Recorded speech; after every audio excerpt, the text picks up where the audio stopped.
As far as improvement goes, I mean, I thought the course was really good. I thought the content was excellent. And this is just my own personal learning style, but I mean, if we could incorporate more role playing type of situations on each of the concepts, like actually play it out, here's the scenario, talk it through, critique each other, that kind of stuff. For me, like some of the other programs I've been through, and a lot of it, these are all in person, which makes it a lot easier to do. But that was something that for me really, really was beneficial. Yeah, it's really good, and that is a really high level learning. And I guess because you can't do that with too big a group. I mean, I guess you could if there's a couple role playing, then the rest are observing, which can be powerful.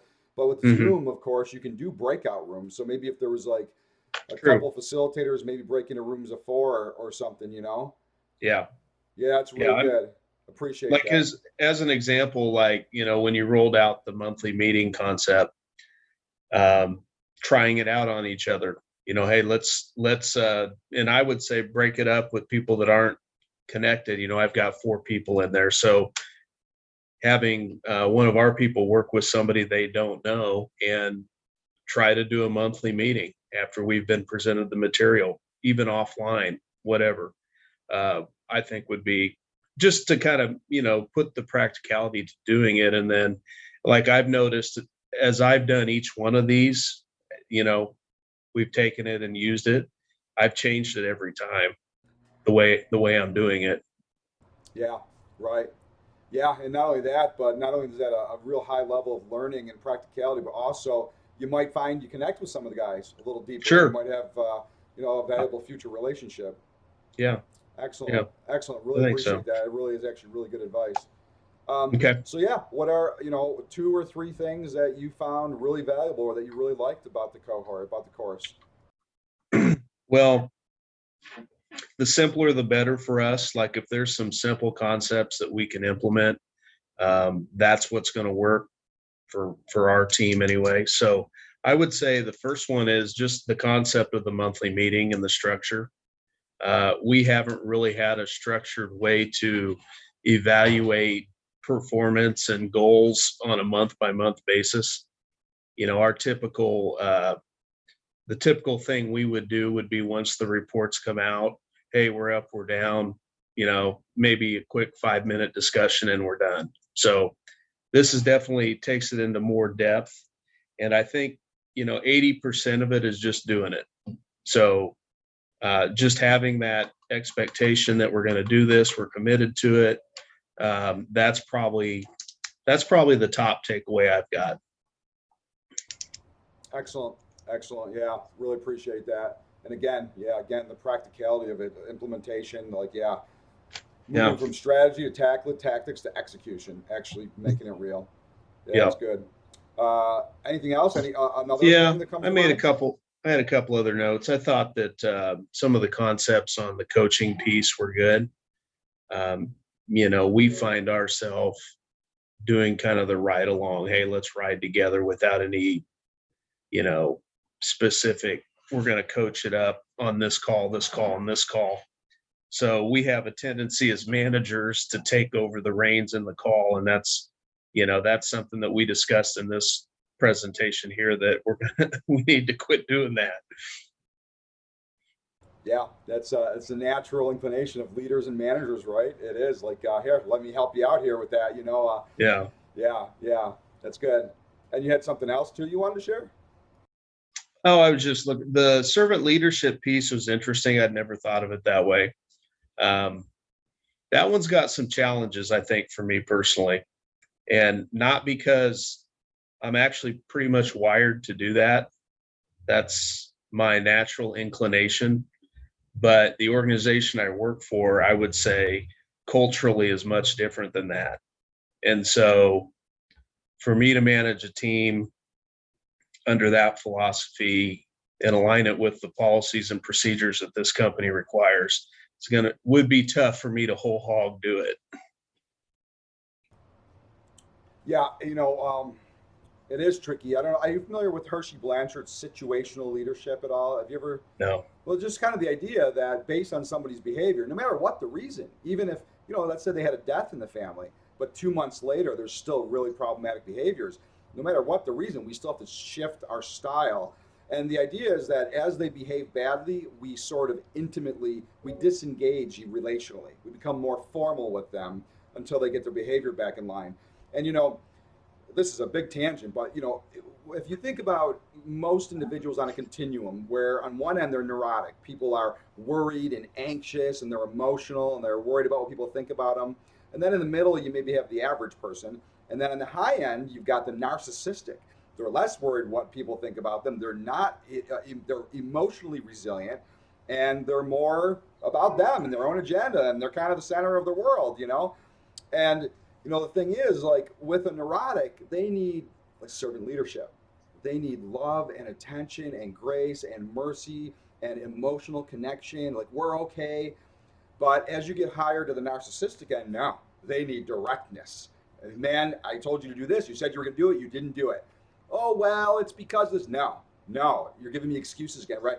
And so the servant leadership can be tricky when you're dealing with, salespeople are generally less on the neurotic end and more on the narcissistic end. And that's part of what helps them to do a good job of closing and going out there and being fearless. So the servant leadership is tricky if indeed you have subordinates that are higher on the narcissism scale. You know what I'm saying? Mm-hmm. Sure. Yeah. Yeah. Well, can you relate to that? Like, does that apply to your situation with your subordinates a little bit? Um,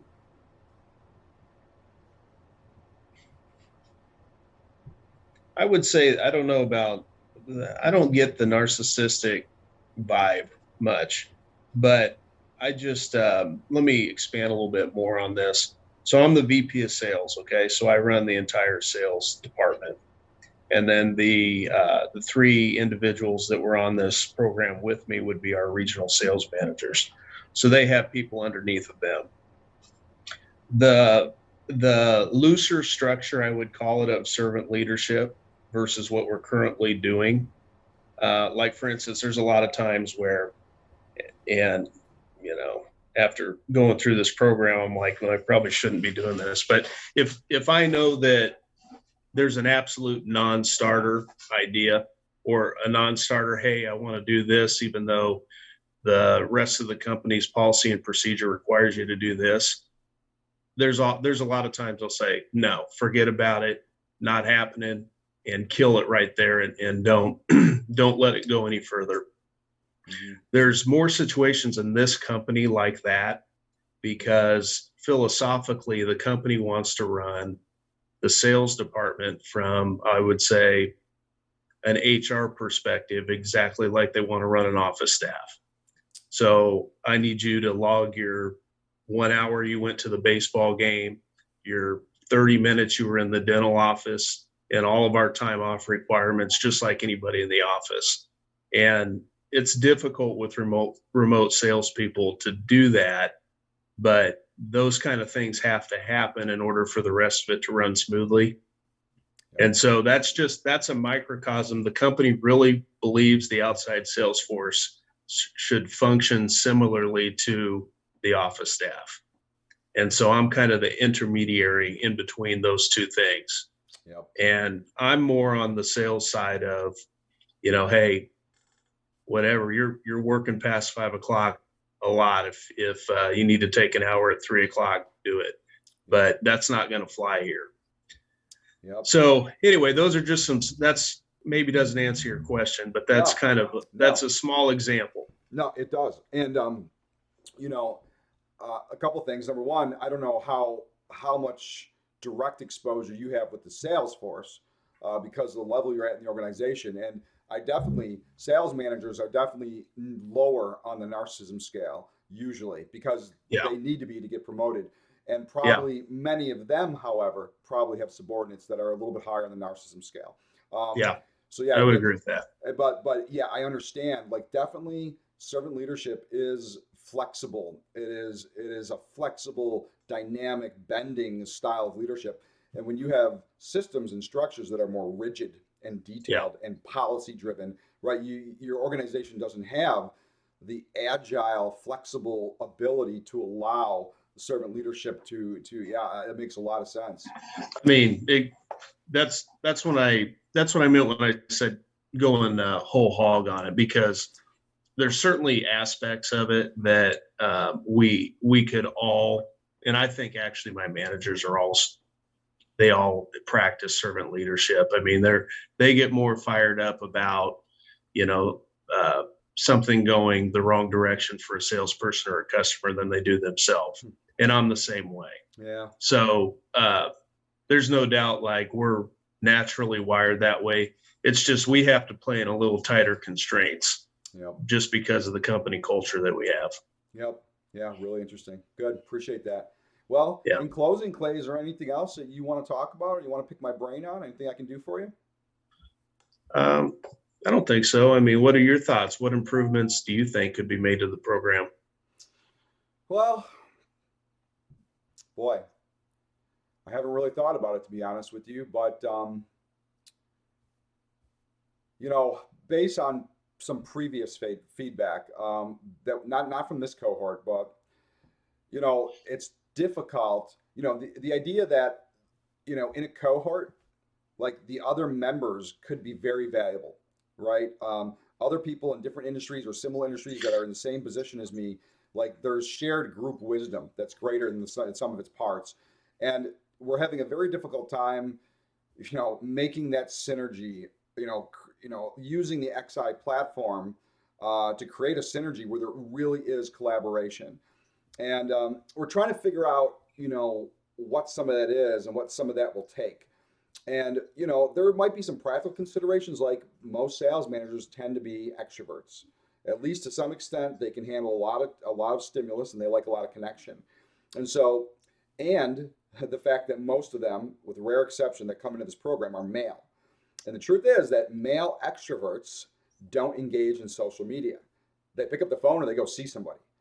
And so I think that structurally it's challenging because of that. Yeah. But it really is. We're really trying hard to make the community something where people want to go in and collaborate with others and pick each other's brains and offer counsel to each other. And I think most sales managers, like you said, they are sort of servant leaders. Like they want to provide value and they enjoy giving advice or counsel. But we're just having a little bit difficult time kind of oiling the program so that those relationships amongst the cohort members build, and even not even like your cohort, for example, but your cohort to other cohorts. You know, how do we get them to kind of connect? And that's one of the struggles that we're facing. Yeah. Yeah. I mean, that's, you know, virtually doing things. I mean, that's always going to be a challenge, I think. Yeah, I think so too. Yeah. Well, okay. Well, thank you. I really appreciate it. If you, think of anything else you want to share, or if you have anything you want to pick my brain on, reach out anytime, Clay. Okay. All Thanks. right. Have a great day. Bye.